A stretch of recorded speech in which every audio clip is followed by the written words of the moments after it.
Okay.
Buenos días.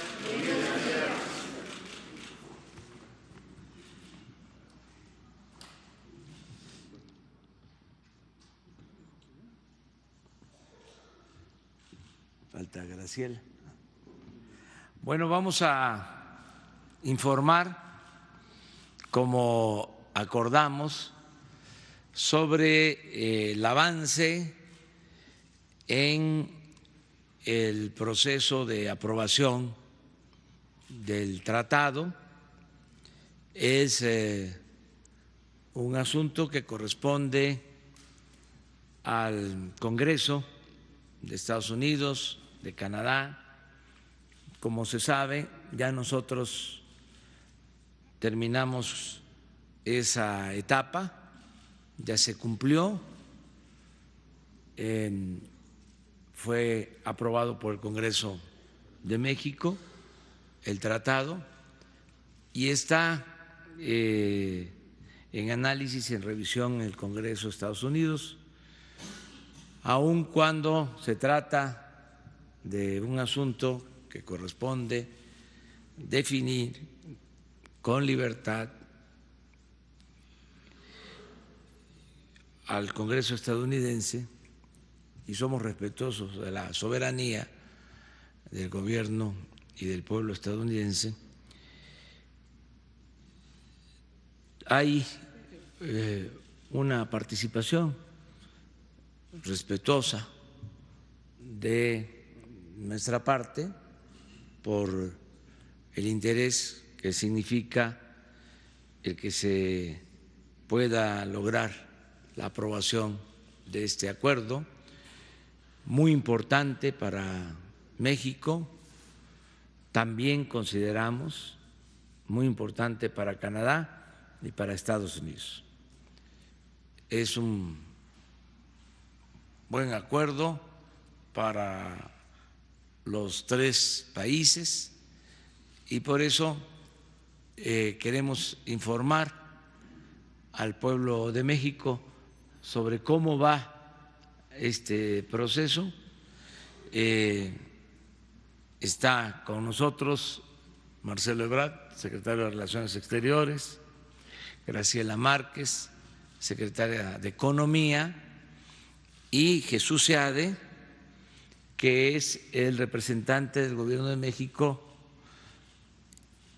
para atender de manera muy especial y profesional, como lo ha venido haciendo, este importante asunto. De modo que le vamos a dar la palabra a Marcelo Ebrard y luego Jesús Seade nos va a explicar en qué situación están los procesos de negociación y de aprobación del tratado. Con su permiso, señor presidente, buenos días a todas, a todos. Bueno, la instrucción que tenemos el día de hoy, voy a ser muy breve, es que el responsable directo de las negociaciones, que es Jesús Seade, subsecretario para América del Norte, les rinda a ustedes un informe de en qué punto estamos respecto a las negociaciones del Tratado México, Estados Unidos, Canadá. No es usual que los países rindan informes en las etapas decisivas de los tratados, pero en este caso el presidente ha instruido que así sea, para conocimiento del pueblo de México. Entonces, le voy a dar la palabra a Jesús Seade, por favor, para que les comparta ese reporte.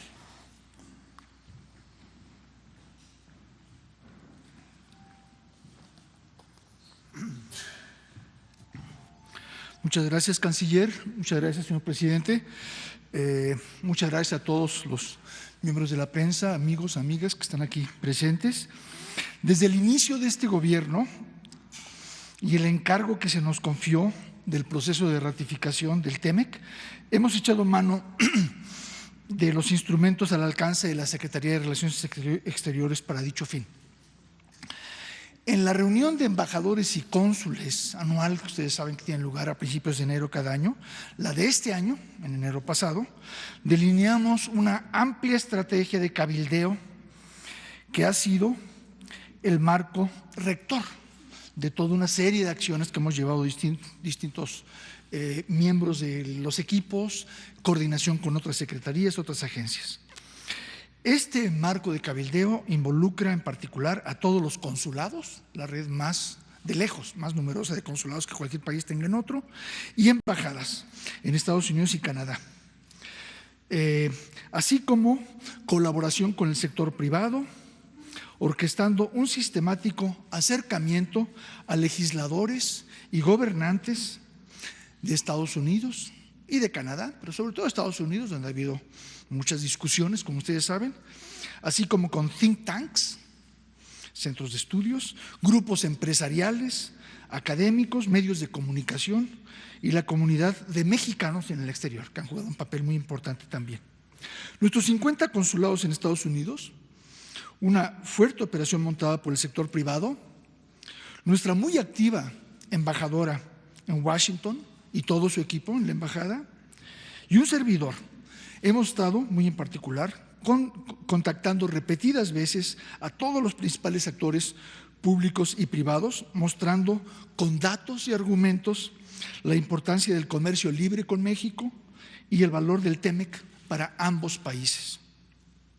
En paralelo a esta extensa labor de venta del tratado, de promoción del tratado, mi equipo y yo hemos estado en contacto constante con mi contraparte el negociador por parte de Estados Unidos, siguiendo a través de él la multitud de preocupaciones e ideas formuladas por legisladores demócratas, presentando y argumentando nuestra oposición a toda idea contra el interés o soberanía de México y llevando ese diálogo estrictamente dentro de los parámetros marcados por el presidente para la negociación en su conjunto y, por supuesto, en beneficio de México siempre.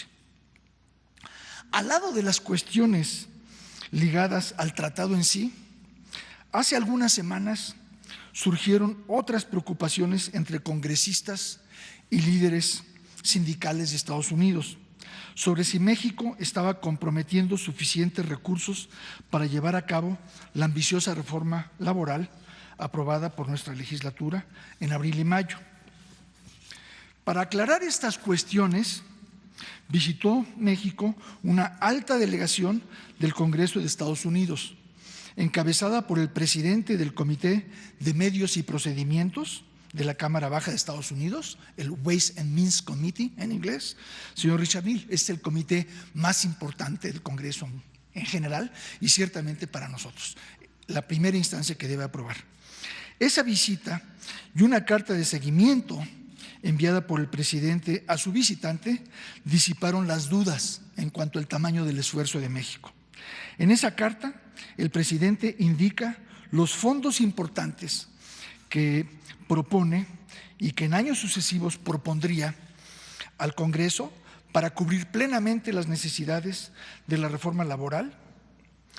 Indica también su decisión de aumentar estos fondos para mayor amplitud y concluye afirmando que, y cito de la carta del señor presidente, en la medida que nuestro gobierno sostiene la política laboral que he descrito por convicción propia, la reforma laboral, tengo la absoluta certeza de que mantendremos esa política sin variación. En ese sentido, les comunico que el Gobierno de México no tiene reservas respecto a implementar mecanismos que permitan asegurar el cumplimiento de lo aquí asentado, del mismo modo que he propuesto mecanismos similares para el caso de obligaciones a cargo de Estados Unidos o Canadá. Y después dice, ya para cerrar, soy un hombre de palabra y el Gobierno de México honrará sus compromisos plenamente. Hago votos para que esta información les sea útil para tomar una decisión favorable a nuestros pueblos lo más pronto posible. Volviendo a mi resumen, presentación a ustedes, y para concluir, les puedo decir que tengo noticias de primera mano de la forma excelente en que la visita del señor Neal a México y la carta del presidente disiparon las dudas en cuanto al compromiso de México con la reforma. Esto, aunado al progreso que se ha logrado en el diálogo de un año entre la señora Pelosi y los congresistas de Estados Unidos con los negociadores de Estados Unidos, nos hacen pensar que el fin de esta compleja historia se acerca y que pronto veremos a Estados Unidos iniciar el proceso formal de aprobación del tratado. Proceso de aprobación que puede resumirse. Cada etapa tiene máximos de 40 días y tal, pero se puede resumir, se puede llevar a cabo en un par de semanas. Con ello, y con la victoria de los liberales en Canadá, tanto los liberales como los conservadores apoyan el tratado, pero los liberales, habiendo sido quienes lo negocian, por supuesto lo aprobarán con mayor facilidad. Dado todo ello, confiamos en que estamos en el umbral de la aprobación final de este tratado en los espacios restantes de Norteamérica y con ello pues vemos con orgullo y optimismo hacia los meses próximos que entra en vigor este tratado que, como dijo el presidente muy correctamente, es excelente para Estados Unidos, para Canadá y para México, tanto en sus disposiciones específicas como en el efecto del conjunto del tratado sobre la confianza de los inversionistas. Muchas gracias, señor presidente. Pues sobre el tema, si les parece, abrimos.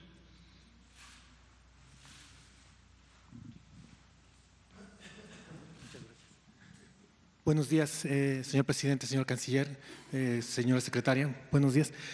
Quisiera preguntar, no comentar. Juan Carlos Machorro, del portal Expoc. En estas negociaciones del tratado, ¿dónde está quedando el Acuerdo de París, del cual México es gran promotor y busca cumplir sus metas? En los diálogos en temas ambientales con Estados Unidos, que sabemos, y no es secreto, que el señor Donald Trump no cree en cambio climático. ¿Cómo está haciendo esta negociación en estos temas de cambio climático, economía verde y desarrollo sustentable entre ambas naciones en su zona fronteriza? Gracias.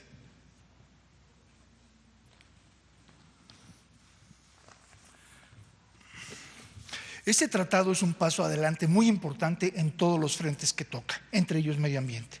El acuerdo en medio ambiente es bastante ambicioso, yo creo que es muy positivo, pero nada es perfecto, el tratado no es nirvana.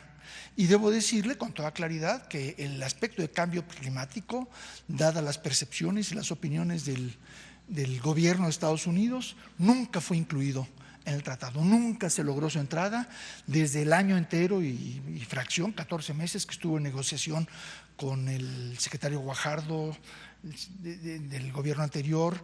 Cuando yo entré al final representando al entonces presidente electo, mi mandato era apoyar, a desbloquear lo que faltara, etcétera, y eso era claro que cualquier insistencia al respecto sería tema para que todo se viniera abajo, porque el presidente Trump tiene opiniones muy fuertes al respecto. Cuando entró la discusión con los demócratas, es algo en lo que insistieron ellos también, lo sé hablando con ellos y lo sé por prensa y demás, y después se dieron cuenta que bueno, hay cosas en las que pueden empujar, pueden lograr algo, hay cosas en las que no. Cambio climático no es tema que se maneja aquí, pero muchísimos temas de medio ambiente se apoyan. Entonces nosotros seguiremos haciendo lo nuestro en materia de cambio climático, apoyando las convenciones pertinentes, pero este es un tema que con Estados Unidos esperemos desarrollar en el futuro. Recuerde que el tratado, a diferencia del Telecán, tiene una disposición de revisión, mejoramiento periódico, cada 6 años. El Telecán no la tenía, no existe el comercio electrónico en el Telecán, por ejemplo. Esperemos que en el futuro podamos introducir y desarrollar temas como este, que es muy importante. Sí, una segunda pregunta, si me lo permite. Señor presidente, el día de ayer el Senado aprobó una iniciativa donde declara una emergencia climática para el país y pide que se ponga más énfasis en las acciones justamente de mitigación y adaptación de cambio climático en el país, especialmente tanto el Poder Legislativo como el Poder Federal. Quisiera saber su opinión. ¿Esto qué tanto, digamos, apremia o hace que aumente los compromisos de la Oficina de la Agenda 2030 de la Presidencia, de la Semarnat, los organismos que son de su administración? Muchas gracias. Nosotros tenemos ya en el plan de desarrollo contemplado una serie de medidas para enfrentar el fenómeno del cambio climático. Y vamos a llevar a cabo esas acciones o continuar llevando a cabo esas medidas. Les recuerdo que estamos sembrando árboles maderables, frutales, estamos reforestando como nunca se había hecho. Este año 500,000 hectáreas y el año próximo otras 500,000, 1,000,000 de hectáreas de árboles maderables, frutales. También estamos aplicando una política de conservación, de cuidado del agua, de una buena administración, de un buen uso del agua. Estamos evitando prácticas de extracción de hidrocarburos con el método del fracking. Y así otras medidas. vamos a declarar zonas protegidas, áreas del territorio nacional. Ya lo hemos hecho en el caso de áreas que querían ser explotadas para la minería a cielo abierto, que se optó por declararlas zonas de reserva, zonas protegidas. Vamos a seguir con ese programa. Está, por ejemplo, pendiente lo de la Sierra de San Miguelito en San Luis Potosí. Ahí es muy importante el avanzar en este propósito de protección del medio ambiente, muy contrario a lo que se hizo en los gobiernos pasados. Les recordaba yo que por la explotación minera en San Luis Potosí llegaron al extremo, al grado de devastar, de desaparecer hasta el cerro que forma parte del escudo de San Luis Potosí.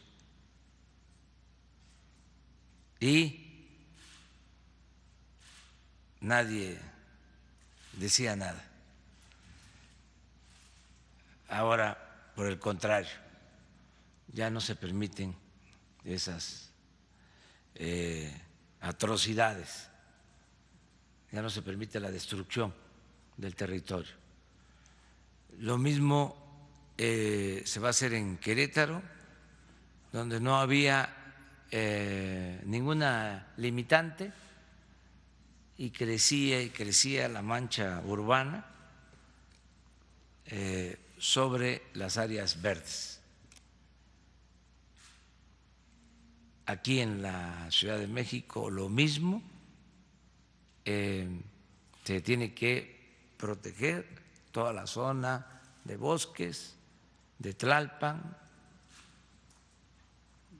Muchos desconocen que afortunadamente más de la mitad de la superficie de la Ciudad de México es rural, son zonas boscosas, que es lo que permite a la otra mitad de la ciudad pues la sobrevivencia, porque es en la parte rural donde se recargan los acuíferos, donde se produce el oxígeno para la ciudad. Por eso se tiene que cuidar el que no siga creciendo de manera anárquica la mancha urbana. Todo esto lo estamos haciendo, es parte del plan de desarrollo. Y si ahora lo aprueba el Senado, lo aprueba la Cámara de Diputados, nos pide que se intensifiquen estas medidas, claro que les vamos a hacer caso y vamos a tomar en cuenta sus recomendaciones, porque tenemos que cuidar el medio ambiente. Sobre el tema.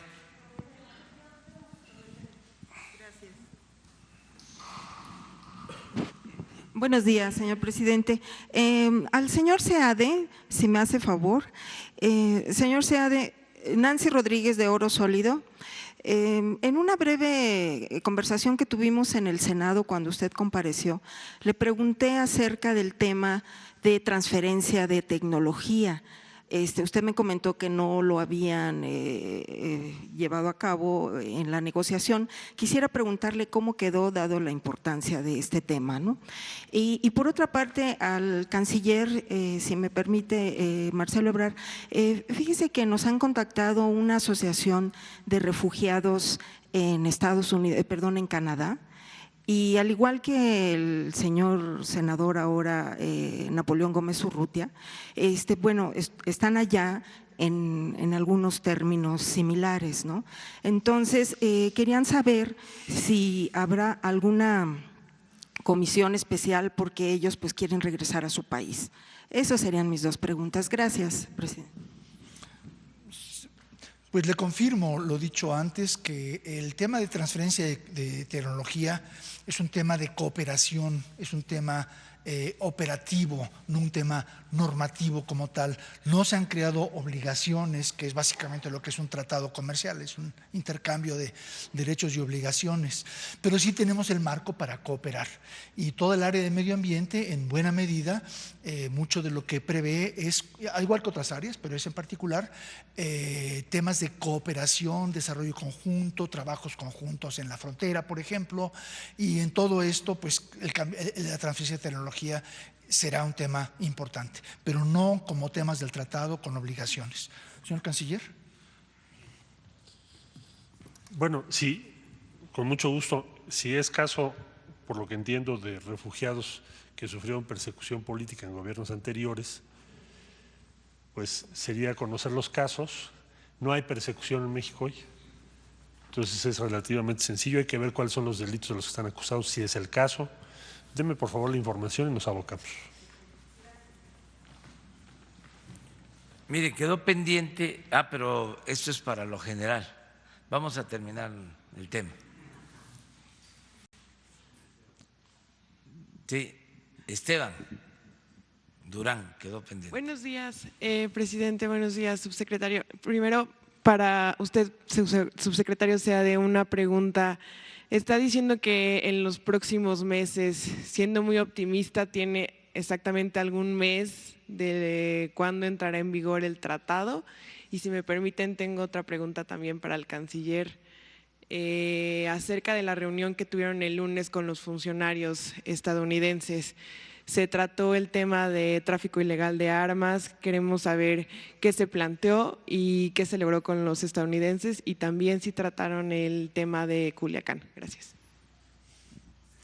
Hablé de meses no para ser pesimista en absoluto, sino porque una vez ratificado el tratado por los tres países y una vez intercambiadas las notificaciones mutuas de que se ha ratificado, a partir de la última notificación tal, 3 meses después, 3 meses completos después, entra en vigor. Entonces es cuestión inevitablemente de meses. Pero lo que importa más es la señal a nosotros, a los inversionistas, de que hay tratado. Esta yo siento que está, como diríamos, a punto de turrón. Podría darse en unas cuantas semanas. Tengo plena confianza, quito lo de plena para no ser excesivamente optimista. Tengo confianza en que antes del receso de invierno del Congreso de Estados Unidos se lance el punto clave es que la señora Pelosi decida llevar esto a votación, primero en el Comité de Medios y Procedimientos, después el plenario del Congreso, después el Senado, Comité de Finanzas y luego el Pleno. La decisión clave es que ella lleve esto a iniciar el proceso formal de votación primero en el Comité de Medios y Procedimientos. Ese es el punto que nos interesa ver cuándo va a suceder, y ese es el punto que estoy yo transmitiéndolo a ustedes. Tengo confianza que se dé en las próximas semanas. Ya a partir de ahí, pues 3 meses como mínimo para que entre en vigor. Muchas gracias. Pues me esperaría yo a que se agote el tema del tratado y enseguida le contesto a lo que me pregunta sobre armas. Muy bien. Si no es muy confuso, ¿no? Adelante.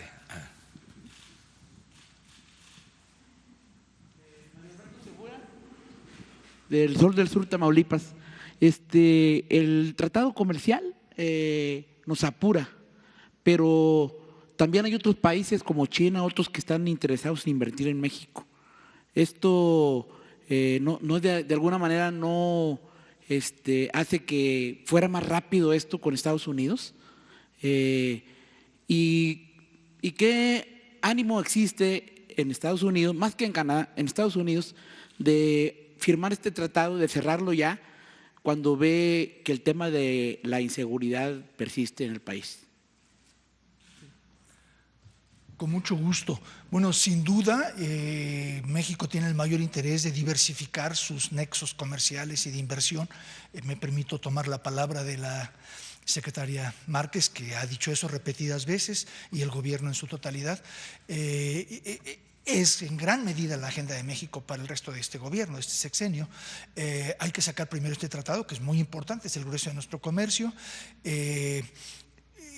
Son dos cosas bastante independientes, o sea, nuestras preocupaciones ante el resto del mundo ni aceleran ni dilatan el proceso del tratado. Queremos que salga bien y que salga pronto, y confiamos en que salga pronto.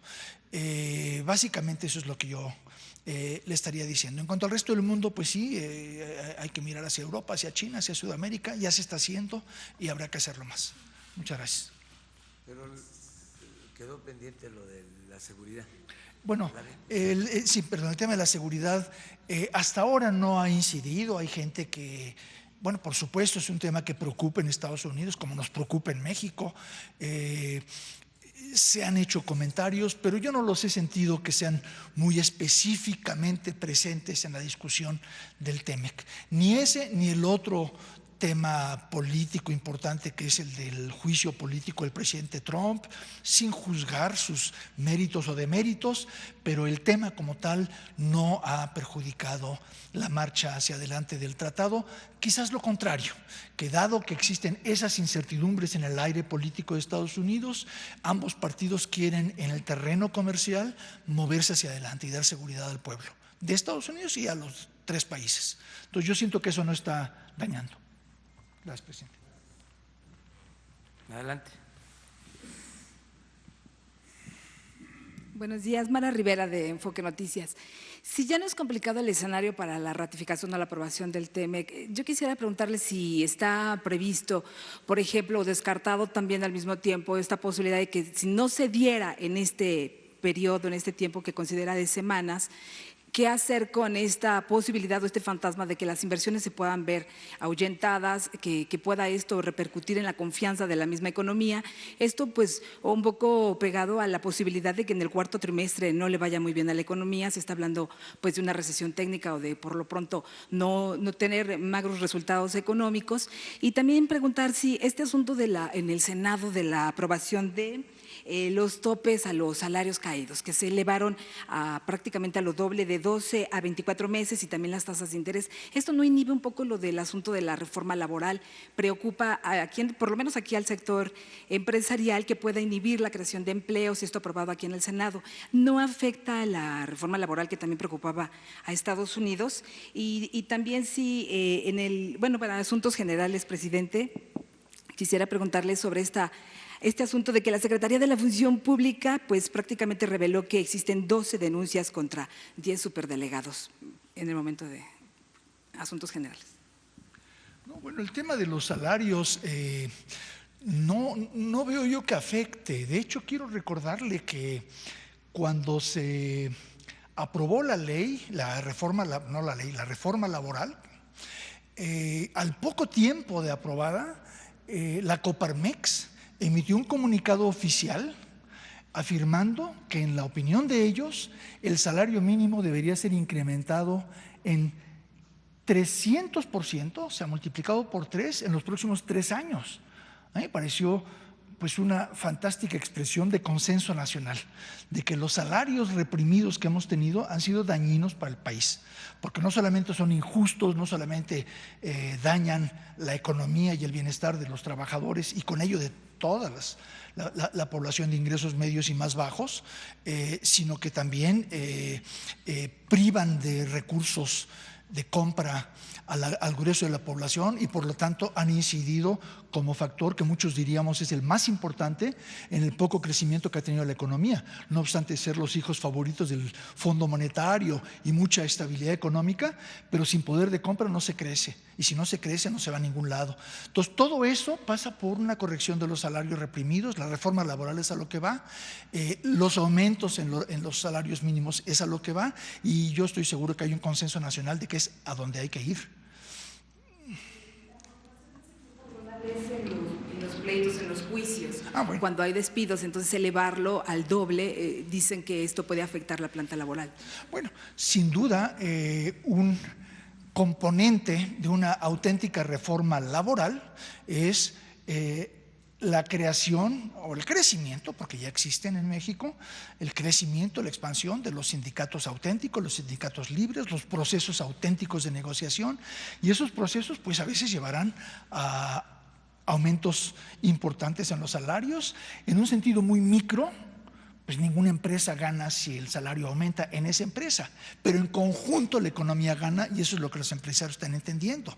Es normal que existan huelgas, es normal que existan resoluciones a esas huelgas de una u otra manera, y es algo que hay que aprender a vivir con ello, porque estamos transitando de un sistema totalmente corporativista de manejo de la cuestión laboral a un sistema libre de auténtica negociación. Adelante. Hola, María Fernanda Navarro de Forbes. Preguntarle al subsecretario si mencionó el tema de la reforma laboral, las preocupaciones que había por parte de los funcionarios de Estados Unidos. ¿Les hicieron alguna otra aplicación, otra solicitud, alguna demanda en este proceso de aplicación de la reforma? Y ya en asuntos generales, para cuando pueda contestarme, presidente, ayer durante un seminario del CIDE de democracias mencionaron que existe en la región un proceso de recesión democrático. Preguntarle si México está exento de este proceso de recesión democrático y por qué. Gracias. Bueno, el tema laboral ha sido, no sé qué será, el 80%, el 90% de la discusión tan intensa que ha habido en Estados Unidos sobre el tratado, que ya lleva un año, intensísima. Y en eso han participado igualmente los congresistas, sobre todo los demócratas, que tienen una afiliación laboral muy importante, como los sindicatos. Han sido muy activos. Yo desde que fue marzo fui invitado a reunirme con el mayor sindicato de Estados Unidos, la AFL-CIO, con su junta de gobierno, 30 grandes líderes laborales, a discutir todo esto. Y las ambiciones de los grupos, digamos, laboristas de Estados Unidos eran sumamente abiertas, estaban pidiendo todo tipo de cosas, de México, ¿no? El oro y el moro. Se ha parado mucho el alto a eso. Hemos dicho es un tratado comercial, que tiene un capítulo laboral muy importante. El capítulo laboral, que se incurre porque es una expresión de interés ancestral ya de muchas décadas de Estados Unidos, de los demócratas en Estados Unidos, pero también nuestra, ¿no? También del señor presidente y de las fuerzas progresivas en México. Entonces hay una confluencia, y gracias a esa confluencia la reforma laboral que se ha aprobado, que el Congreso aprobó, es, creo que puedo decir, la más ambiciosa que cualquier país ha tenido en el mundo. Entonces tenemos un marco laboral muy moderno. Entonces lo que hemos tenido es una labor principalmente de convencimiento de que esto es muy importante. Entonces ellos han puesto en duda, bueno, ¿y México va a cumplir lo que está diciendo que va a cumplir? Está muy bonito todo eso, pero ¿lo va a cumplir? Bueno, ha sido una labor de convencimiento de que sí, que lo vamos a cumplir, precisamente por la razón que dije, que esto no es nada más una imposición del tratado, es una decisión interna. Entonces es una voluntad política que, aunque no hubiera tratado, queremos ir para allá. Entonces, por ejemplo, la visita del señor Neal hace poco, en la cual tuvo una reunión extraordinaria con el presidente, las expresiones de favor del presidente para con la reforma laboral, que después plasmó en su carta, todo eso ha contribuido a dar esa confianza. Entonces ha habido poco cuestionamiento, si alguno, en Estados Unidos, del contenido de la reforma laboral.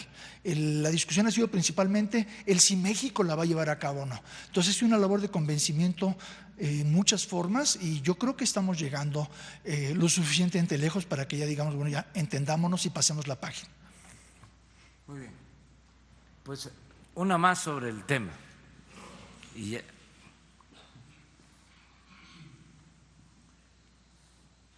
¿Sí?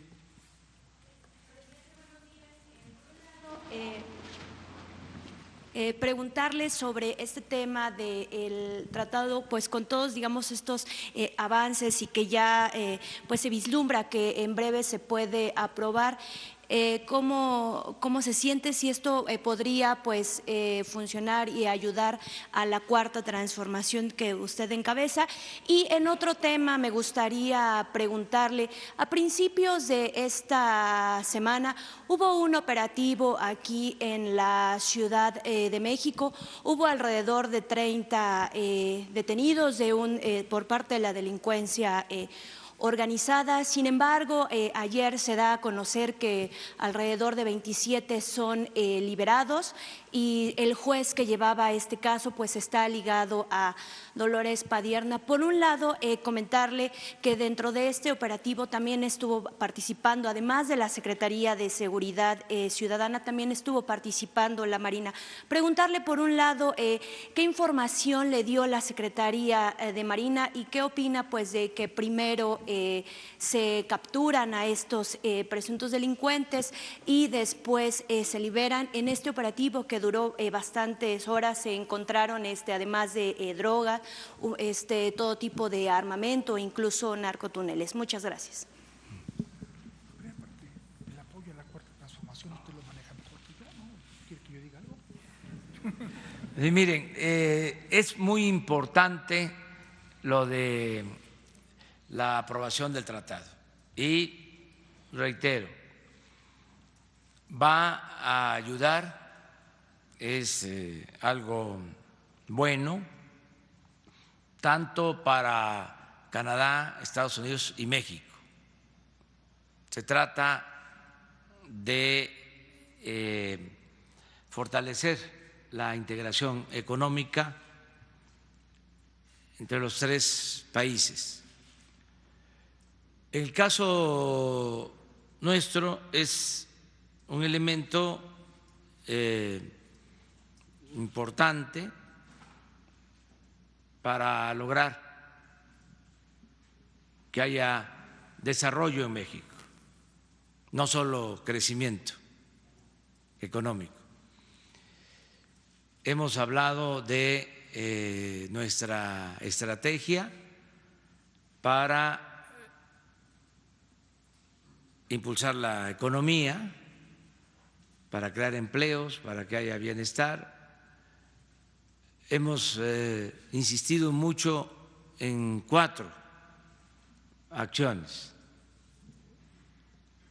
el fortalecimiento de la economía popular, liberando fondos, dispersando recursos para la gente más humilde, más pobre, para consolidar la economía familiar. Todo esto complementado, y hemos celebrado que están llegando remesas como nunca al país.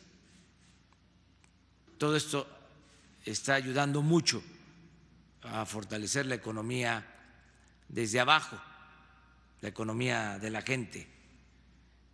Por eso siempre hablo de que tengo otros datos, porque como estoy abajo, estoy constatando de que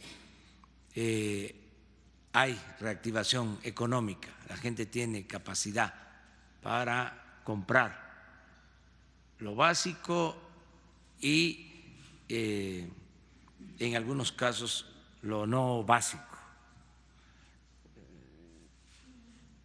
Entonces vamos bien ahí. Esto también se puede comprobar con el crecimiento del consumo. Acaba de dar a conocer el Walmart que aumentó sus ventas este año en 17%, por poner un ejemplo.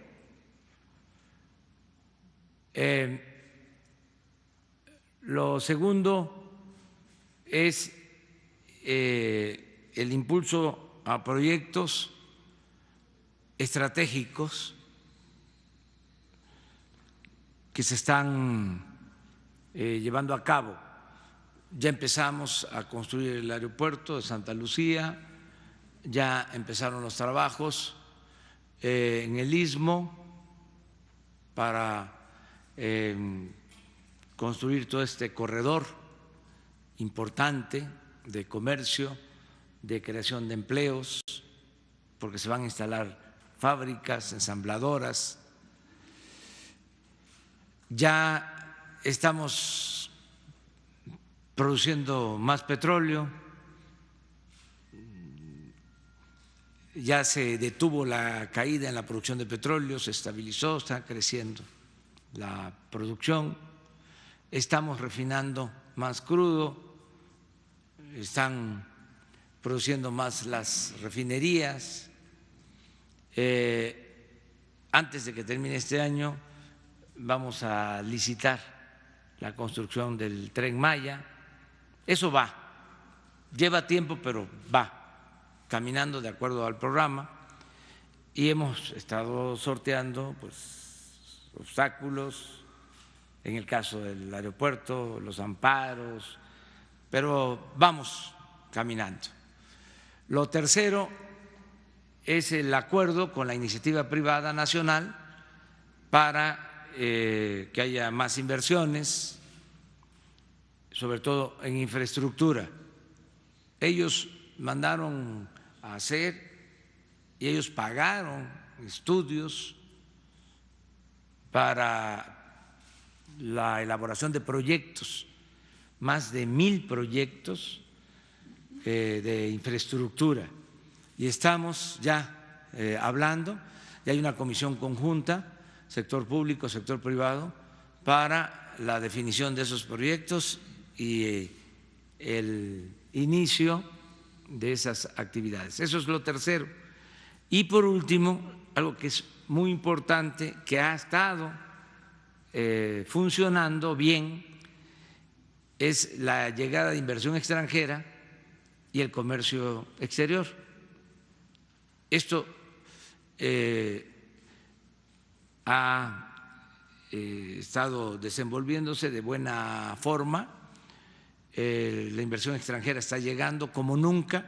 En el primer semestre de este año fue la inversión extranjera más cuantiosa en la historia y está creciendo el comercio exterior. En esta acción, el tratado va a jugar un papel muy importante porque se va a incrementar la inversión extranjera y el comercio de exterior.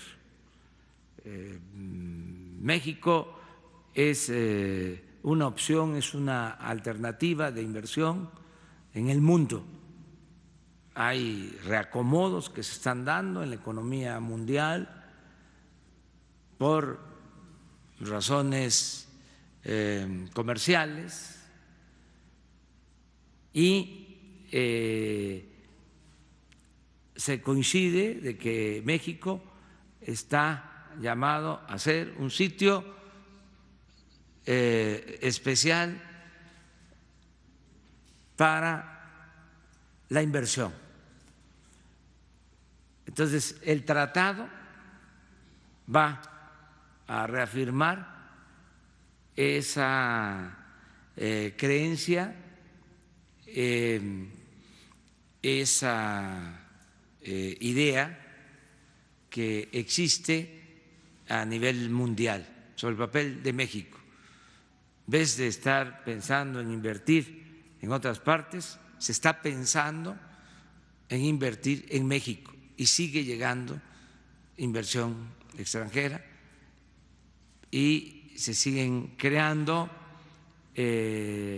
plantas, empresas en nuestro país. Esto significa empleos, significa desarrollo, bienestar y por eso nos importa mucho el tratado.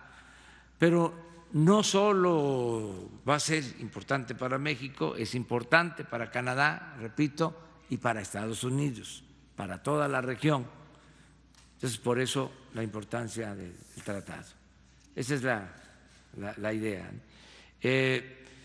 No vemos otro escenario. No sé si Jesús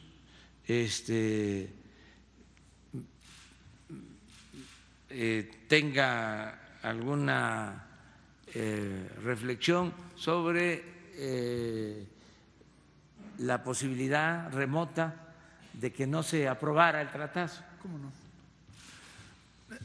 Posibilidad remota. Yo sin duda así pienso como el presidente. Pero si llegara esa posibilidad, bueno, tenemos el Telecán, que ha sido una base. Ha sido bastante negativo la forma en la que ha sido utilizado los últimos 25 años, pero en gran medida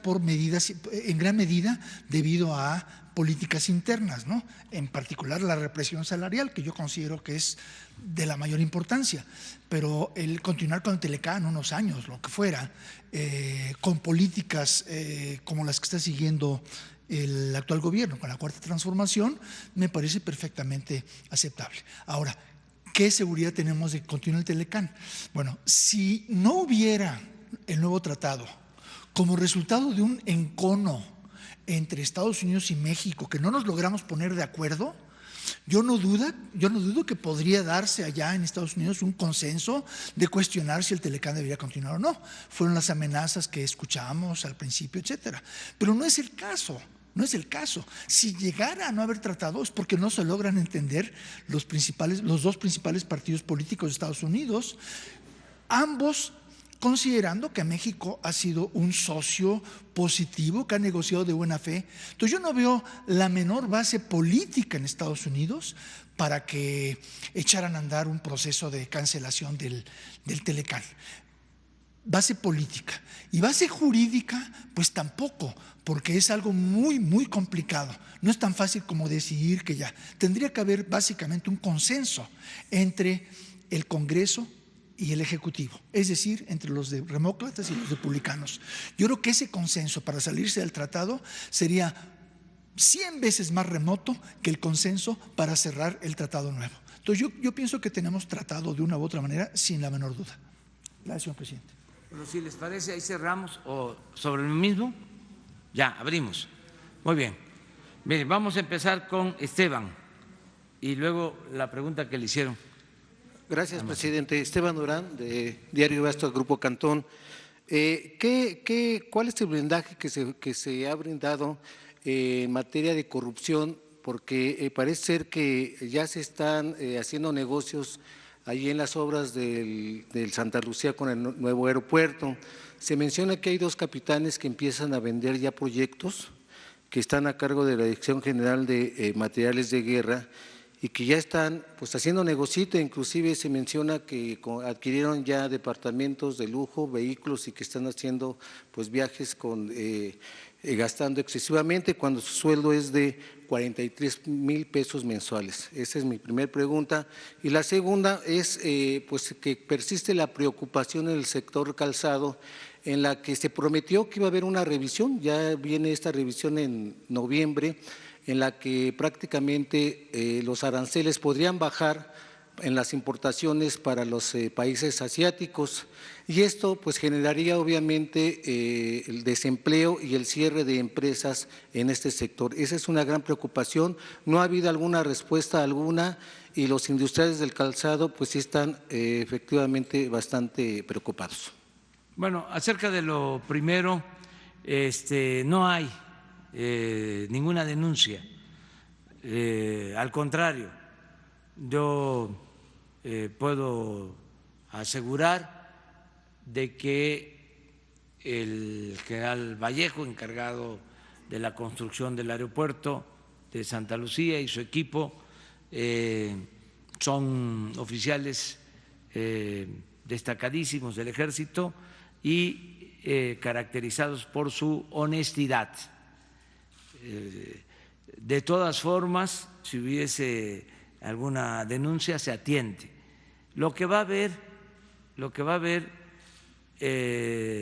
pues es mucha acusación de todo tipo, porque sigue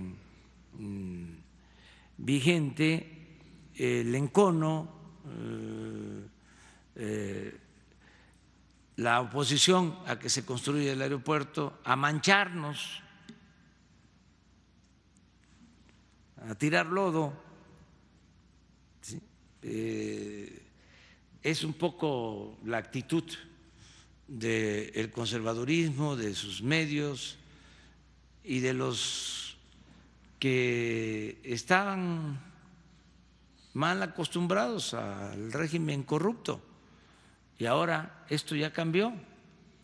De todas maneras, como no se permite la corrupción ni la impunidad, cualquier denuncia que se presente es atendida. Sí, pero tiene que presentarse una denuncia. Nada de la máxima del AMPA, del periodismo, de que la calumnia cuando no mancha tizna. Ya eso se terminó. Si no hay pruebas, no se puede calumniar a nadie. O sea, y es inmoral actuar de esa forma. No se pueden estar amparando en la libertad de expresión para chantajear, para calumniar, para lucrar con el noble oficio del periodismo. También hablando en plata. Acerca de lo otro que planteas, es buena tu pregunta, también la primera, o sea, porque nos permite transparentar todo. Pero la segunda nos da la oportunidad para informarle a los que se dedican a la industria del calzado, de los textiles, de que hemos tomado la decisión de mantener la misma política arancelaria, que no se van a reducir los aranceles para proteger la industria nacional del calzado y del textil. Qué bueno que nos preguntas eso, porque había esa inquietud y aprovecho para informarlo. Aquí está la secretaria de Economía que podría ampliar el tema y sería bueno que lo ampliaras para que ya se sepa en Guanajuato, en los que producen, elaboran calzado, los que se dedican a textiles, que se está protegiendo, apoyando a las empresas nacionales, muy distinto a la política que se llevó a cabo en sexenios anteriores. En el caso, por ejemplo, del calzado, afectaron mucho a fabricantes de calzado de Guanajuato, los que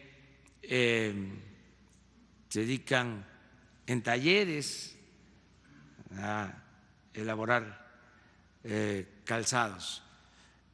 Por eso sería bueno que aquí Graciela nos explicara. Con permiso, presidente.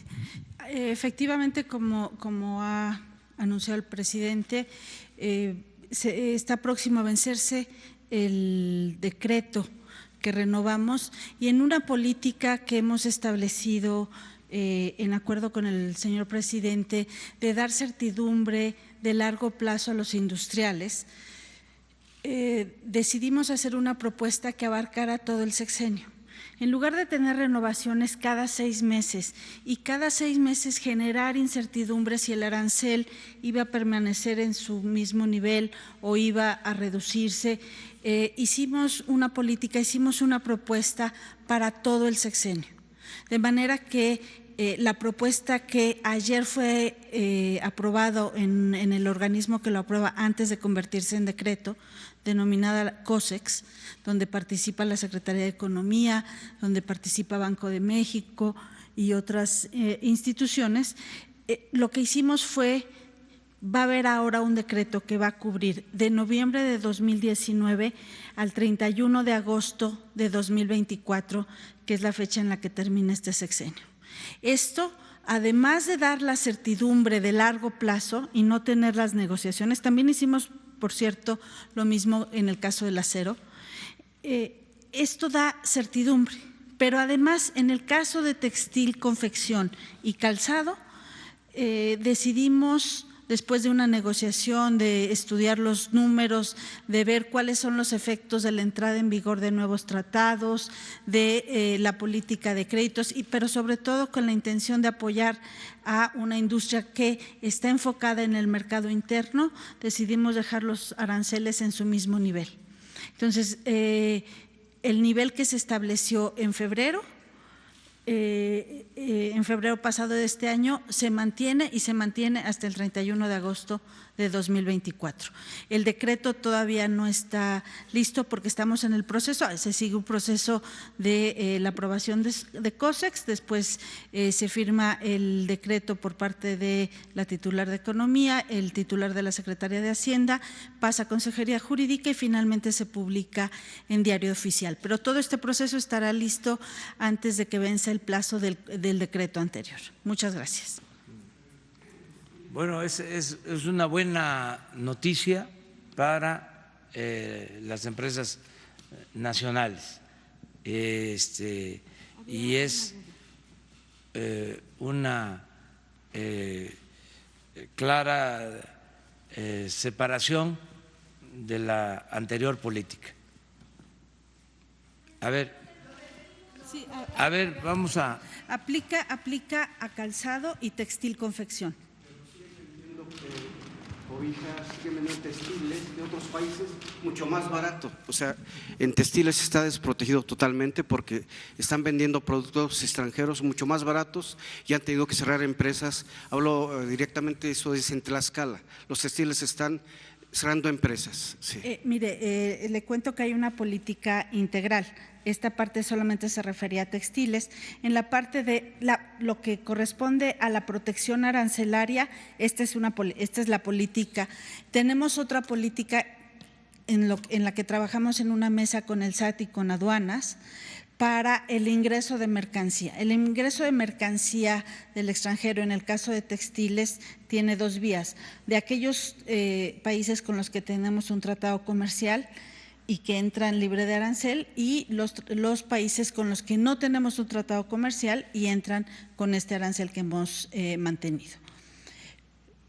Y para ello se utilizan un indicador que determina la Secretaría de Hacienda que se llaman precios estimados. Los precios estimados sirven para dar validez a las facturas. Estamos trabajando mucho tanto con Hacienda como con el SAT para reducir lo que se llama contrabando técnico, que entre subvaluada la mercancía, que entren a precios muy bajos, sobre todo de aquellos importadores de países con los que no tenemos tratado. Entonces, no solamente se trata simplemente de poner una política arancelaria y ya, estamos poniendo una política arancelaria, estamos trabajando en el lado del ingreso de mercancía, tanto de contrabando puro como el contrabando técnico, y también estamos trabajando en la parte de otorgar apoyos crediticios y apoyos técnicos a la industria. Estamos trabajando con Banca de Desarrollo, de hecho hoy por la a media mañana tenemos una reunión con Nafinsa y hemos estado apoyando a la industria a través de programas como el PPCI ProSoft, que son dos instrumentos que tenemos en la Secretaría de Economía. De manera que son apoyos transversales, no solamente es la protección arancelaria, y en particular el énfasis lo tenemos en textil y en textil, confección y calzado. Sí, de China proceden los productos que son baratísimos, obviamente no funcionan, son tan baratos que después de usarlos los tienen que tirar, pero mientras tanto están desplazando a las empresas y haciendo cerrar empresas en el estado de Tlaxcala. Sí. Hemos tenido este año en particular, hemos contenido ese contrabando, lo que se refiere es simplemente cuando entran a precios subvaluados. Cuando entran a precios subvaluados hemos estado nosotros deteniendo el ingreso de esa mercancía y de hecho se han quejado algunas comercializadoras con la Secretaría de Economía, pero es justamente lo que hemos estado viendo son lo de la subvaluación y hemos trabajado con el SAT. Gracias. Mire, es interesante el tema. Pero también es importante dejar de manifiesto que existe voluntad del actual gobierno, como no había anteriormente, de fortalecer la industria nacional y el mercado interno. En este caso de calzados y textiles, como lo expuso la secretaria de Economía, Graciela Márquez, no solo es la política arancelaria, eso fue por la pregunta del compañero, esto se complementa cuando menos con dos medidas más. O sea, es la política arancelaria, que antes no se cuidaba, era una apertura comercial sin límites estratégicos, que ponía a competir al productor nacional en condiciones de desigualdad con el productor del extranjero. Entonces, esto ya cambió. Lo segundo es el combate al contrabando. Aquí hemos estado hablando sobre este tema, incluso tenemos pendiente venir a explicarles qué se está haciendo en esta materia, porque también esto afecta al productor nacional. Y lo tercero es utilizar la banca de desarrollo para apoyar a la pequeña, a la mediana empresa nacional del textil, del calzado, porque se usaba la banca de desarrollo para dar créditos a Odebrecht, para los actos de corrupción. Entonces, la banca de desarrollo ahora tiene otro rol, tiene otra función, pero sí es integral, o sea, y estamos muy conscientes que tenemos que apoyar a los productores en Tlaxcala, en Puebla, darle importancia a los productores nacionales. Muy bien, a ver, pero sí. Para la pregunta respecto a armas, bueno, desde luego que sí se trató el día lunes, pondría yo un antecedente breve. Se integró un grupo de alto nivel en materia de seguridad entre México y Estados Unidos a iniciativa del secretario de Seguridad Pública, del secretario de la Defensa Nacional, secretario de Marina y el titular de la Guardia Nacional. Y se instaló el día 27 de agosto. ¿Por qué en agosto? Porque no se había designado por parte de Estados Unidos al embajador. Entonces, una vez que se designó y llegó a México, se instaló ese grupo. ¿Por qué se instaló?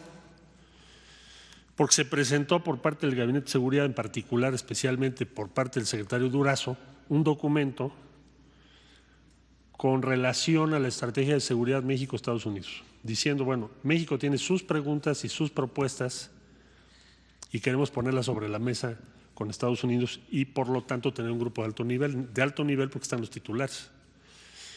Y también están todos los responsables por parte de Estados Unidos o sus representantes. Se formaron 5 grupos permanentes y 4 grupos temporales de trabajo. Prácticamente todos ya han sesionado de esa fecha que refiero, del 27 de agosto al día de hoy. Le corresponderá desde luego al secretario de Seguridad darles a ustedes la información correspondiente y compartirles los criterios que llevaron a la formación de este grupo de alto nivel. En particular, se puso como la más alta prioridad de México es el tema de las armas. Así como para Estados Unidos lo es el control de la producción y de la introducción en Estados Unidos de diferentes tipos de droga, en particular el fentanilo, pues para México lo es que haya un esfuerzo efectivo de los Estados Unidos para reducir el tráfico ilícito de armas, porque es ilícito.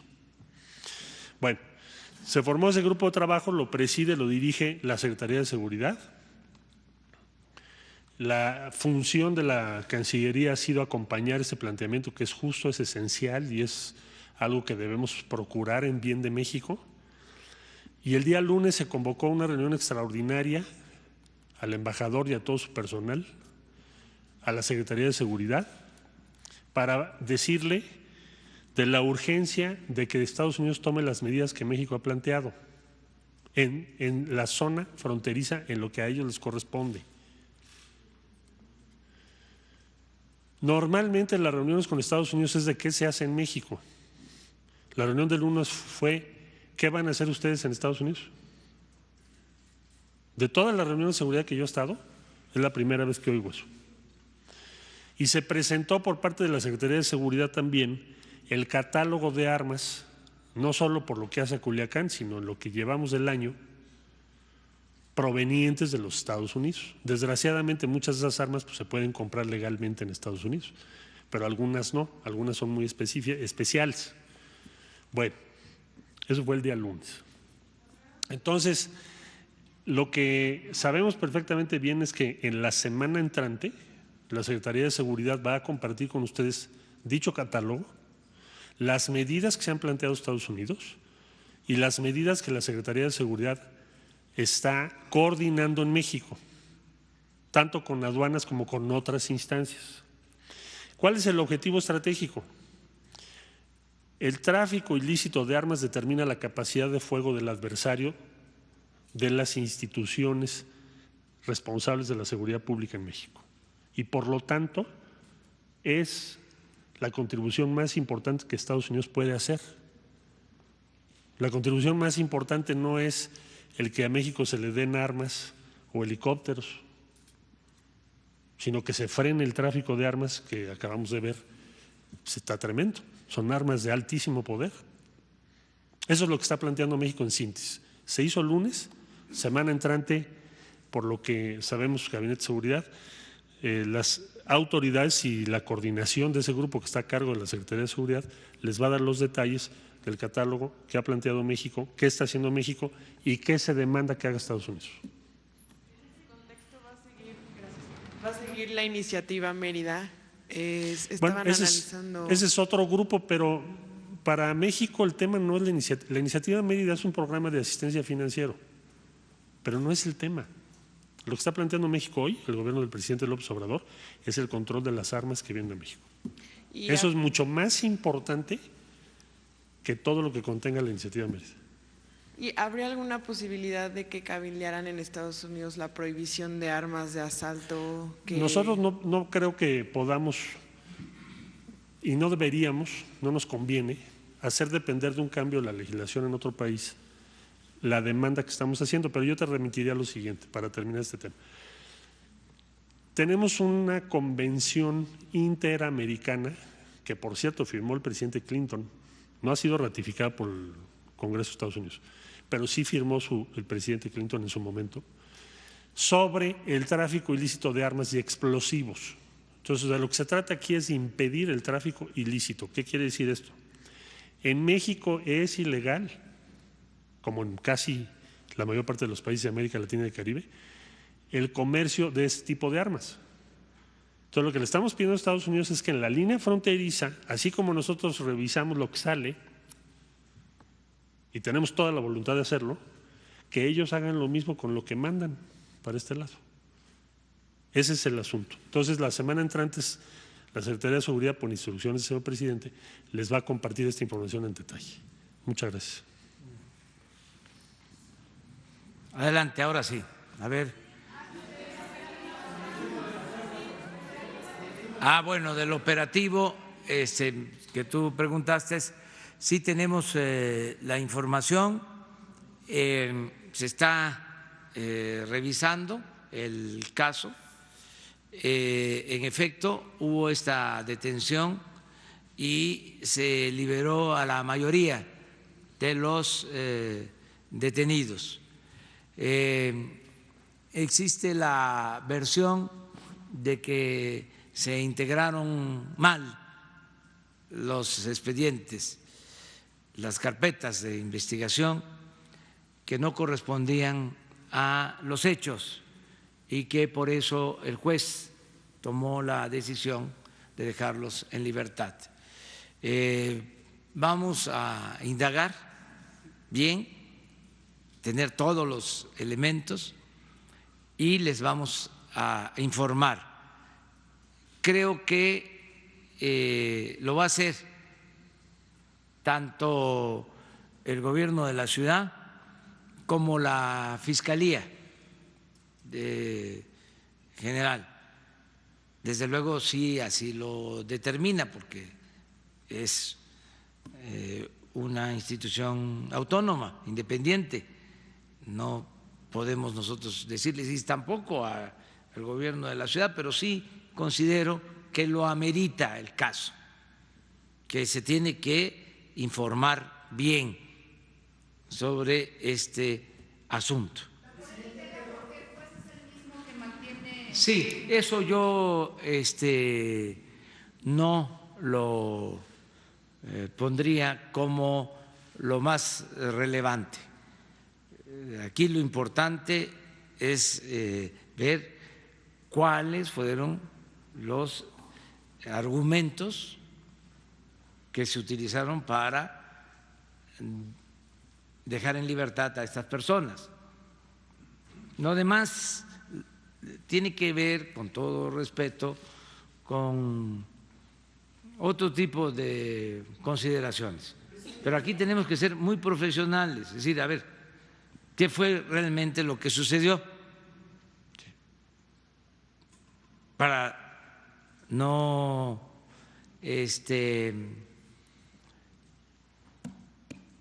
mezclar las cosas, ¿no? Si dejó en libertad a un delincuente, presidente, ¿crees que el juez dejó en libertad a varios delincuentes, como fue lo que ocurrió? ¿Usted utilizaría, como lo dijo en alguna ocasión, utilizaría la mañanera para denunciar lo que hizo?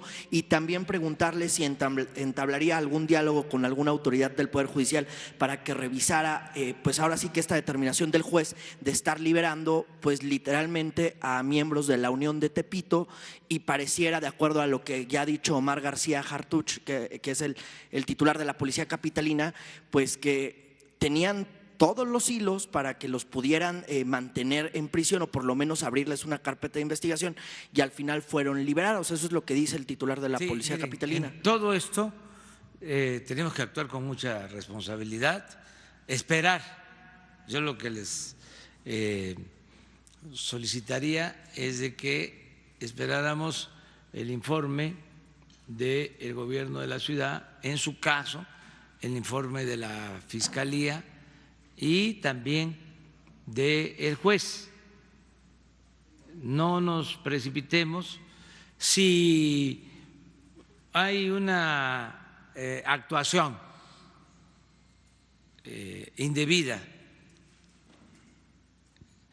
ilegal, si hay un acto de corrupción, en efecto, aquí lo vamos a denunciar. No se protege a nadie, nada más que no podemos hacer juicios sumarios. No es el mátalos en caliente, porque últimamente ya se volvió moda el que se hacen tribunales y opinan todos y son expertos. Y, les decía yo en el caso de Culiacán que le preguntan al presidente del PAN, ¿y usted qué hubiese hecho? Pues yo me hubiese atrincherado, dice. ¿Sí?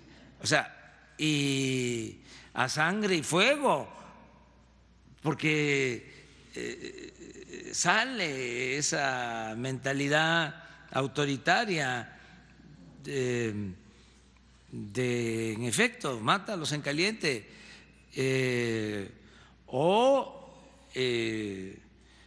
aniquílalos y luego averiguas. Entonces vamos a esperar, no hay nada que ocultar, no somos iguales. Yo no voy a estar de tapadera de nadie, nada más que también, a ver, vamos siendo responsables, profesionales, objetivos,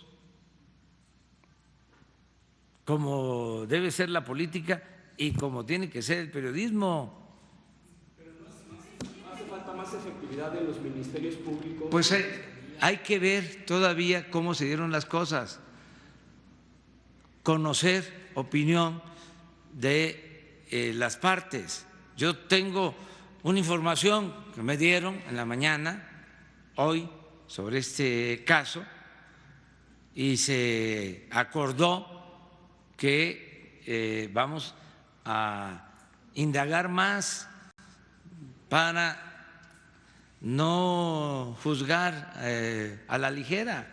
Presidente, pero Sí, por eso, porque como es el mismo juez del caso de Rosario Robles y como se apellida Padierna y etcétera, etcétera, etcétera, pues entonces vámonos, ¿no?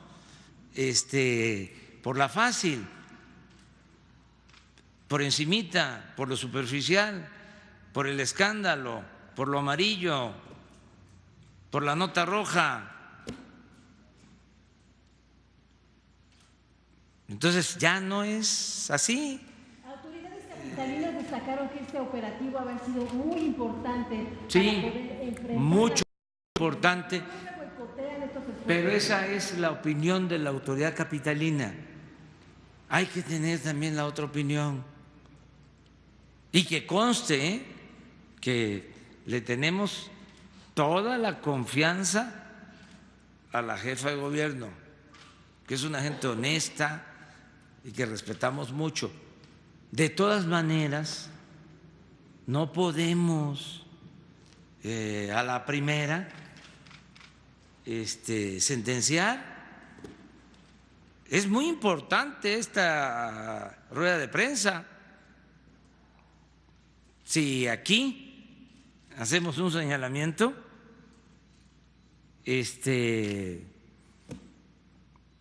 impactamos, no es cualquier cosa, no es por presumir, pero no podemos precipitarnos, tenemos que ser responsables. Entonces, esto no quiere decir que se oculten, ¿sí?, las cosas, se va a saber todo. Aquí aprovecho también para recordarles que ya hicimos el compromiso de hacer toda la relatoría del caso Culiacán, minuto a minuto, toda la verdad, y se va a presentar aquí al pueblo de México, a nuestro amo, la semana que viene, en los primeros días. Ya se está trabajando en la investigación, en el relato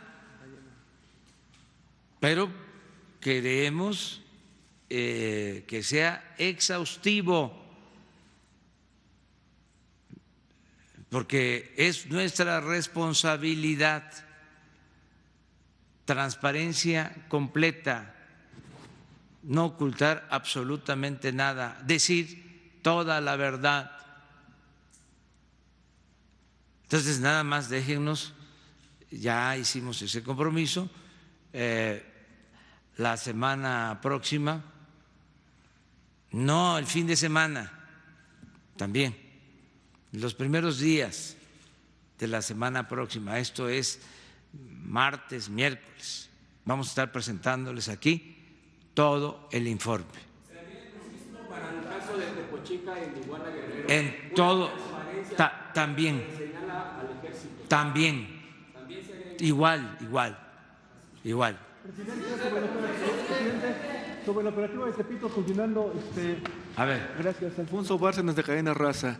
Sobre el operativo de Tepito, ¿no es preocupante, presidente? Haría un nuevo llamado al Poder Judicial, toda vez que los esfuerzos, tanto a nivel local como federal, que están haciendo ustedes, se lleva a cabo un operativo de esa magnitud, se detenga a presuntos delincuentes y se les deje ir, no tanto por el juez, porque son instancias, hay que reconocerlo, la instancia de la integración de la carpeta.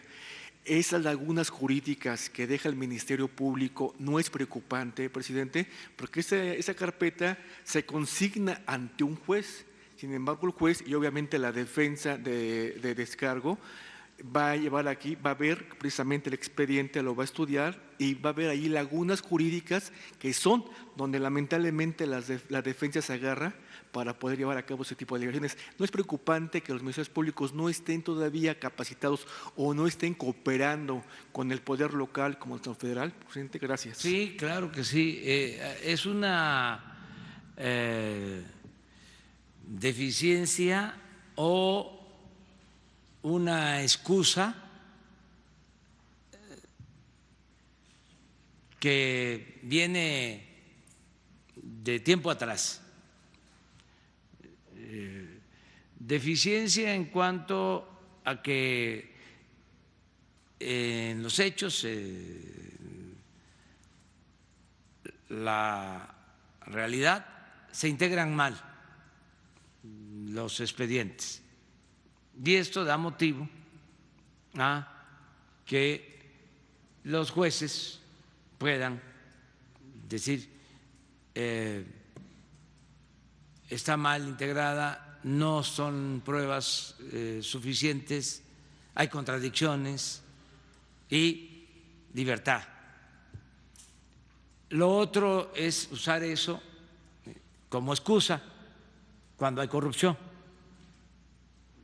Quiere decir, te faltó esto, por lo mismo dejo en libertad, ¿no?, al presunto delincuente. Esto viene de tiempo atrás, no voy a recordarles lo que se hacía en anteriores gobiernos, ya es de dominio público. Entonces, desde luego que es algo que se tiene que resolver tanto en lo que corresponde a las fiscalías para una mejor capacitación de ministerios públicos y desde luego una selección de ministerios públicos honestos, íntegros,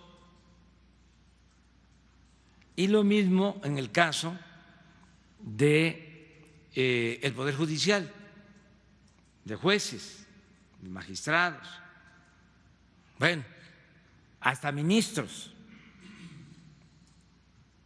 honestos, ¿sí?, incorruptibles. Pues es la reforma que se tiene que aplicar tanto en el Ejecutivo como en el Legislativo, como en el Judicial. Ya hemos hablado de que hace falta la reforma al interior del Poder Judicial. Esto lo ha planteado el mismo presidente de la Corte.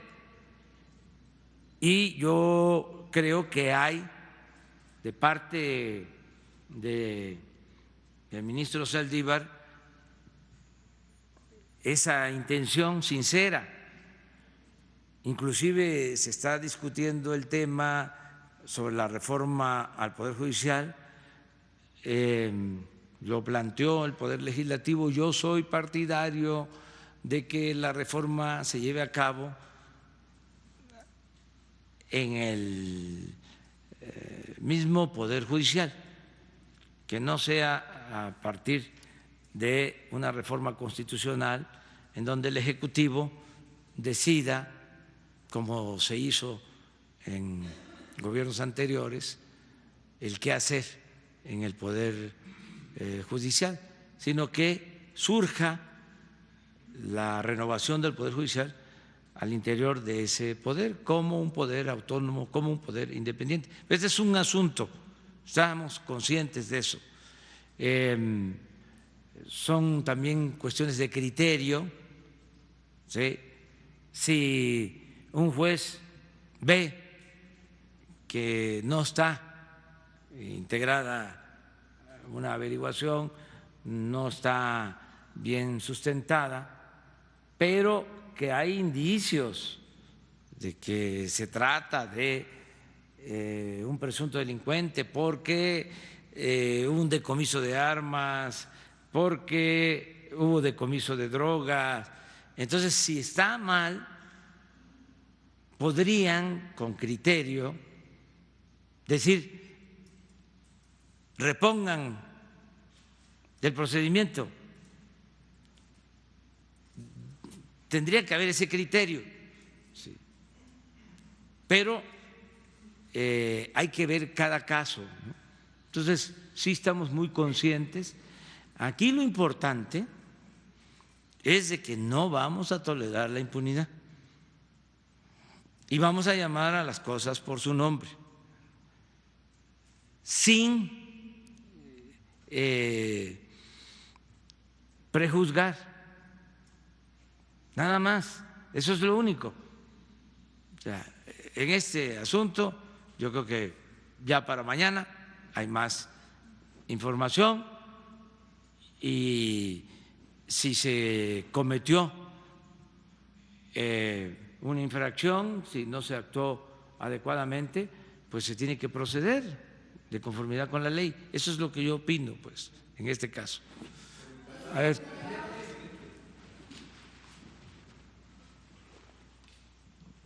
Gracias, señor presidente, secretario, subsecretario, compañeros. Arturo Páramo, Grupo Imagen. Para reiterarle una pregunta que ya le había planteado a alguno de mis compañeros acerca de lo dicho por la secretaria de la Función Pública ayer en su comparecencia. Hay investigaciones en contra de los delegados de su gobierno de programas sociales en los estados. Y cito, es Chihuahua, Chiapas, Colima, Guanajuato, Puebla, San Luis Potosí, Sinaloa, Sonora y Jalisco. Usted ha comentado que cuando hay alguna denuncia de ese tipo, lo preferible es separarse de los cargos para permitir las investigaciones con libertad de quien tiene que hacer la investigación. ¿Usted estaría en la dinámica de solicitar, pedir que se retiren de sus cargos para permitir la investigación libre, o usted ya les mantiene confianza en ellos, no les tiene confianza? Y usted nos había dado a conocer hace unos días una carta que les mandó a todos los funcionarios de este rango para que evitaran el uso indebido de los recursos del gobierno federal. Si nos puede hacer un comentario acerca de esto, por favor, señor. Sí, es una denuncia que está desahogando la Secretaría de la Función Pública, como otras, deben de tener ahí cientos de denuncias. Sería hasta bueno saberlo. No son 10. Lo que pasa que estas 10 pues tienen que ver con los coordinadores del gobierno federal en los estados, y hay también controversia sobre estos asuntos. Entonces, por eso todos los periódicos, ¿no?, retomaron el caso. ¿Qué opino? Pues que se investigue y que sin impunidad para nadie se actúe. Sobre si se tiene que separar del cargo, pues eso lo tiene que recomendar la misma Secretaría de la Función Pública. ¿Le están poniendo el pie? No, pero ella si considera, porque es autónoma, es libre, es independiente, si considera que son asuntos graves, pues a separarlos del cargo y a profundizar en la investigación. Presidente, ¿usted considera que le están poniendo el pie para que no puedan llegar los apoyos a tiempo a las personas que tienen los programas? No me están poniendo el pie, me ponen unas rocas, unas piedras de buen tamaño para que no avance la cuarta transformación, pero no pasa nada. Este tipo de cosas pues no son asuntos complejos, porque sencillamente yo no protejo a nadie, no soy cómplice, no voy a encubrir a nadie. Nada más me doy cuenta de que pues nuestros adversarios es que en la nueva etapa, que es algo extraordinario lo que estamos viviendo, se desataron por completo las libertades. Es algo maravilloso.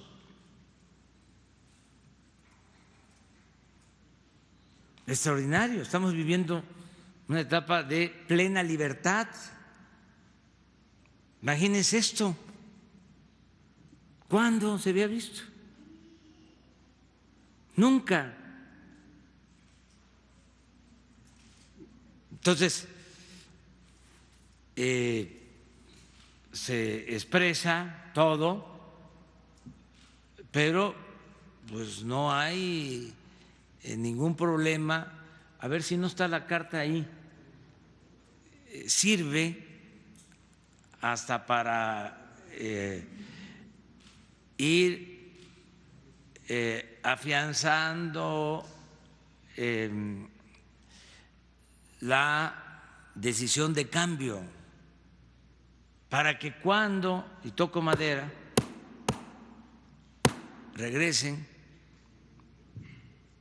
si es que regresan, los que saquearon, los conservadores, les cueste trabajo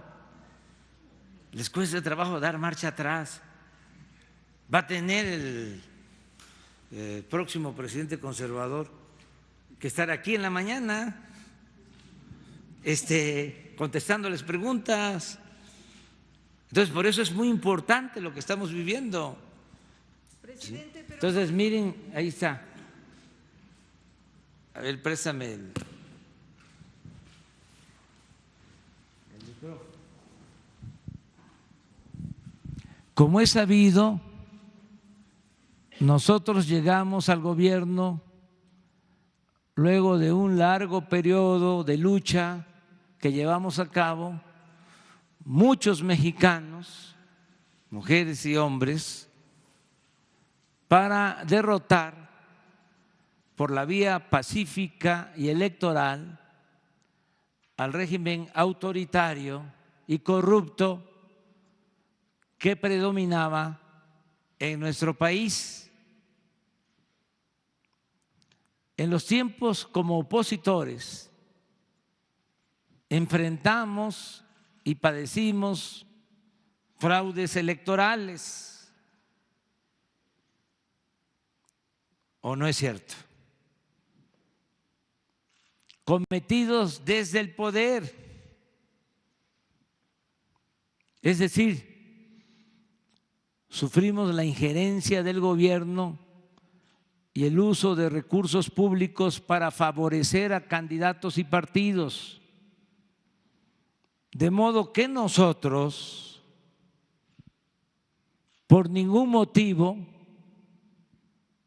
podemos actuar de la misma manera.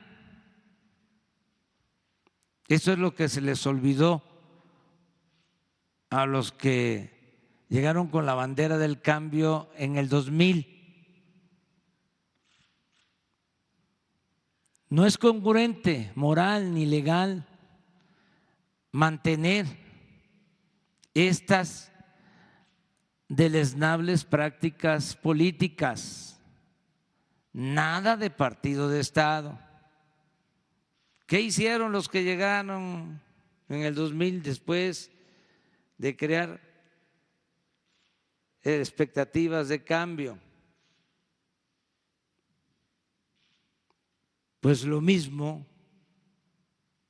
más de lo mismo, hacer ellos los fraudes que se hacían con anterioridad. En razón de lo anterior, les pido abstenerse por completo de actuar en su carácter de funcionarios públicos en asuntos partidistas.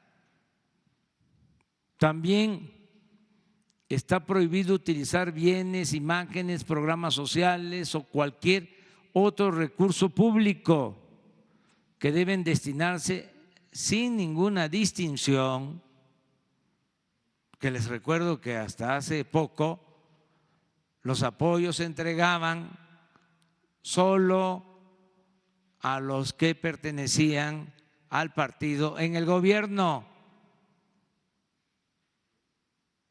Y aquí aprovecho para hablarle al pueblo de México. Me están entendiendo perfectamente, porque esto se padeció.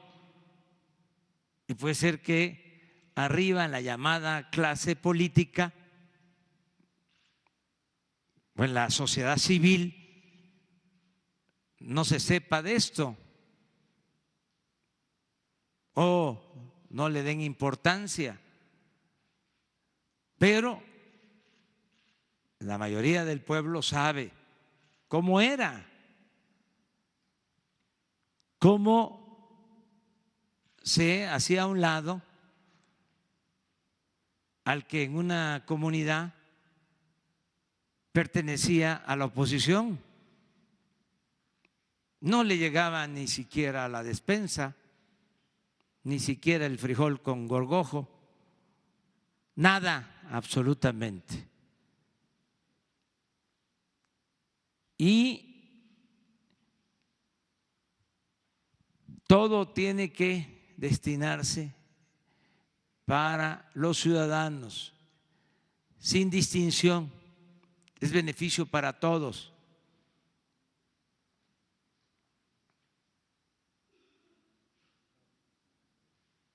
Les recuerdo que uno de los propósitos fundamentales de la Cuarta Transformación es hacer realidad una auténtica democracia. Me preguntaban hace un momento que si estaba en recesión la democracia, que unos investigadores estaban llegando a esa conclusión, que estaba en recesión la democracia en América Latina y que si en México había recesión. En México se está viviendo un momento estelar. Nunca llevaba tiempo se había practicado tanto la democracia en la pasada elección y la democracia participativa. Entonces, hacer realidad una auténtica democracia, no simular Eso es muy importante.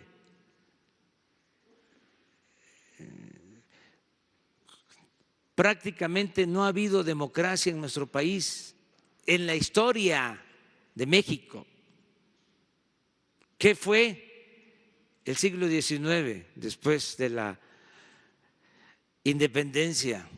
México fue país de 2 caudillos. Antonio López de Santana, que gobernó 11 veces, 11 veces presidente de México, y Porfirio Díaz, 34 años, casi se consumieron todo el siglo XIX. Por eso la revolución, por eso el sufragio efectivo, no reelección, por eso el movimiento maderista, pero los anhelos democráticos de Madero sucumbieron con su sacrificio. Fue asesinado cobardemente y la revolución no pudo establecer una auténtica democracia, a pesar de que fue un gran movimiento y se avanzó mucho en el terreno social, en el terreno económico. No se avanzó en lo democrático. Acuérdense lo que decía don Daniel Cosío Villegas. Ya no está don Porfirio, pero ocupó su lugar doña Porfiria. Acuérdense que desde 1929 hasta hace poco, muy poco, hubo un partido de Estado. Primero fue PNR, luego PRM, luego PRI y luego ya no puedo decir. La cuarta transformación de ese partido en el 88. ¿Sí? Pues eso se terminó el año pasado y por primera vez estamos buscando que haya una auténtica democracia. Esa asignatura que quedó pendiente desde el asesinato de Madero, apóstol de la democracia. Entonces, es un propósito en que hemos avanzado en estos 10, 11 meses, en que ya es delito grave el fraude electoral, que no era delito grave. Ya está en la Constitución establecido. Y queremos que la democracia se convierta en una práctica cotidiana, en un hábito. Ese es el legado que queremos dejar. Desterrar la simulación y las marrullerías. Ser de izquierda significa ser honestos. El corrupto no es de izquierda. El que le da la espalda al pueblo no es de izquierda. El que miente no es de izquierda. El que traiciona al pueblo no es de izquierda. Es un farsante. Este memorándum está destinado a todos los servidores públicos.